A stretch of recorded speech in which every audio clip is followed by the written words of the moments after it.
Global setup સમજીએ સહયોગી નીરજ કંસારા પાસેથી. Neeraj, good morning. અને સપ્તાહનું પહેલું ટ્રેડિંગ સેશન છે, આજે કઈ રીતે હેન્ડઓવર દઈ રહ્યા છે વૈશ્વિક બજારો?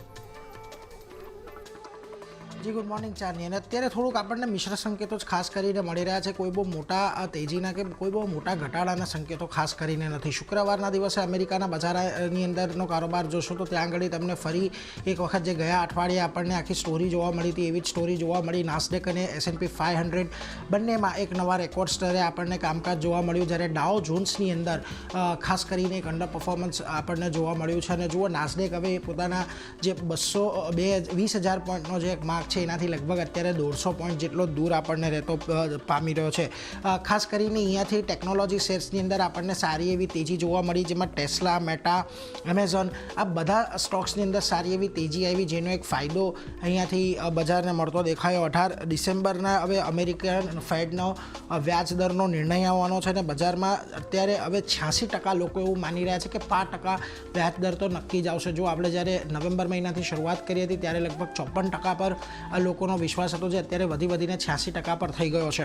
ખાસ કરીને જે યુએસની 10 વર્ષની બોન્ડ યીલ્ડ છે એ પણ 4.15% સુધી આપણને શુક્રવારના દિવસે ઘટી દેખાય છે, એટલે એના પર એક ખાસ ફોકસ રાખવાનું છે. અને બીજી તરફ અમેરિકા ડોલરની અંદર પણ આપણને ફરી પાછી મજબૂતી આવતી જોવા મળી છે, જે અહીંયાથી આપણા માટે થોડો ચિંતાનો વિષય હોઈ શકે છે. એટલે આ બંને વસ્તુ પર ખાસ નજર રાખવાની છે. બીજી તરફ નવેમ્બરના યુએસ નોન ફાર્મ પેરોલના આંકડા આવ્યા, જેમાં લગભગ 2.14 લાખના અનુમાનની સામે 2.27 લાખનો આંકડો રહ્યો છે. અને ઓક્ટોબરની અંદર જે આંકડો 12,000 હતો તે વધીને 36,000 પર આપણને પહોંચતો દેખાયો છે, એટલે એના પર એક ફોકસ રાખવાની છે. અને બેરોજગારી દર છે એ અનુમાન મુજબ લગભગ 4.2%ની આજુબાજુ આપણને જોવા મળ્યો છે. એટલે જો નોન ફાર્મ પેરોલના આંકડા અહીંયા અનુમાનથી મજબૂત આવતા જોવા મળ્યા છે, ગ્રોથ અહીંયા સારો જોવા મળ્યો છે, બેરોજગારી દર અનુમાન મુજબ છે, એટલે ચોક્કસથી અહીંયા વ્યાજદર કાપની અપેક્ષા ફરી પાછી એક વખત વધતી દેખાય છે. આ બધાની વચ્ચે ફેડના ઘણા બધા અધિકારીઓના પણ આપણને નિવેદન આવતા દેખાયા, જેમાં શિકાગો ફેડના પ્રેસિડેન્ટ છે ઓસ્ટેન ડી ગ્લુબ્સબી, તેમણે કહ્યું કે લેબર માર્કેટ મોટે ભાગે અહીંયાથી હવે આપણને સ્થિરતા તરફ આગળ વધતું જોવા મળી રહ્યું છે. તો ક્વિનલેન્ડ ફેડના પ્રેસિડેન્ટ બેથ એમ હેમેકનું કહેવું છે કે હજી સુધી ફેડે દરો ઘટાડવાનો સમય નથી આવ્યો, એટલે અહીંયાથી પણ આપણને થોડાક મિશ્ર રિએક્શનો ફેડ તરફથી આવતા દેખાઈ રહ્યા છે.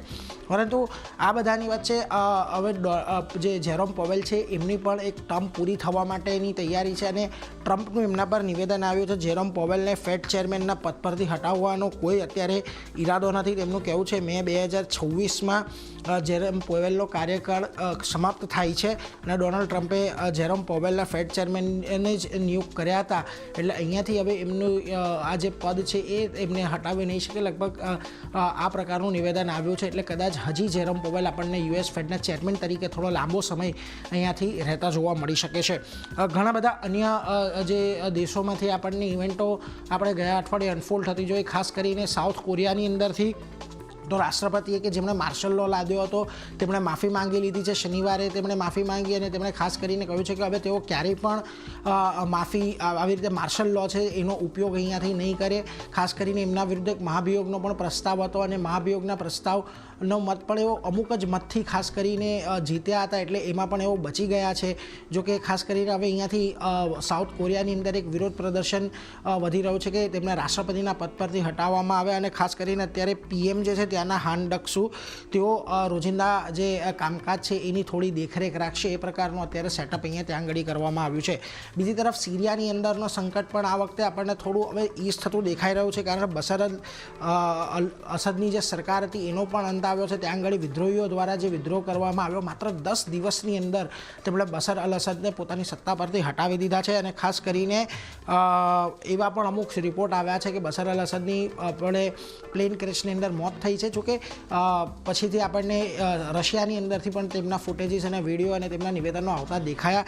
ખાસ કરીને 2015માં ઈરાન અને રશિયાએ બશર અલ અસદની મદદથી સિરિયાની ઉપર પોતાનો કંટ્રોલ લીધો હતો, જે હવે એમના હાથમાંથી જતો દેખાય દેખાઈ રહ્યો છે અને જે વિદ્રોહીઓએ અહીંયાથી સંપૂર્ણ દેશની ઉપર કબજો મેળવી લીધો છે. આ બધાની વચ્ચે હવે આ અઠવાડિયે જે મહત્ત્વની ઇવેન્ટ્સ આવવાની છે એક વખત એના પર નજર કરી લો. મંગળવારે ચીનના ટ્રેડ ડેટા આવશે. આ ઉપરાંત બુધવારે યુએસ CPIના આંકડા આવશે અને યુએસ ફેડરલ બજેટ પણ બુધવારે જ આપણને આવતું દેખાશે અને ગુરુવારે ઇનિશિયલ જોબલેસ ક્લેમ અને PPIના આંકડા અમેરિકાના આવતા દેખાશે. એટલે આ બધા પર આપણી ખાસ કરીને નજર રહેશે. પરંતુ આ બધાની વચ્ચે આજના દિવસે જે એશિયાના બજારોની શરૂઆત થઈ છે ત્યાં પણ તમે થોડી નજર રાખી લો, કારણ કે અહીંયા આજે આપણને એક મજબૂતી સાથેની શરૂઆત જુઓ તમને નિક્કેઈની અંદર એક થતી જોવા મળી રહી છે. તાઇવાનની અંદર પણ એક 5% ઉછાળો છે. ચોક્કસથી કોરિયાની અંદર જે સંકટ છે ફરી આજે 2% ઘટાડો અહીંયા આવ્યો છે. પરંતુ શાંઘાઈ જુઓ 0.5% ઉપર છે. સ્ટ્રેટ ટાઈમ સેંગસેંગમાં લાલ નિશાનમાં અત્યારે કારોબાર જોવા મળી રહ્યો છે. હવે ખાસ કરીને આપણે ગયા અઠવાડિયે એક સારી એવી તેજી નિફ્ટીના ફ્રન્ટ પરથી જોઈ લીધી છે. 2.25% ઉછાળો આપણને જોવા મળ્યો હતો અને જો શુક્રવારના દિવસે 24,783 પર નિફ્ટી ફ્યુચર્સ બંધ થયા છે. અત્યારે 727ના ગિફ્ટ નિફ્ટી સંકેત આપી રહ્યું છે. એટલે 50-56 પોઈન્ટથી નીચે આજે ખુલવાના સંકેતો છે. પરંતુ એની મહત્વનું એ રહેશે કે 24,800ની ઉપરનું ક્લોઝિંગ શું આપણને આ અઠવાડિયે આવતું જોવા મળે છે. જો મળે છે તો પછી આપણને અહીંયાથી 25,000ની એની ઉપરના લેવલ આવતા દેખાઈ શકે છે ચારની. જી, તો ખાસ આ સંકેતો બનતા આપણે જોઈ રહ્યા છીએ. નીરજ, આભાર આપનો આ સમગ્ર માહિતી માટે. આજના દિવસની સ્ટ્રેટેજી બનાવીએ બોનાન્ઝા પોર્ટફોલિયો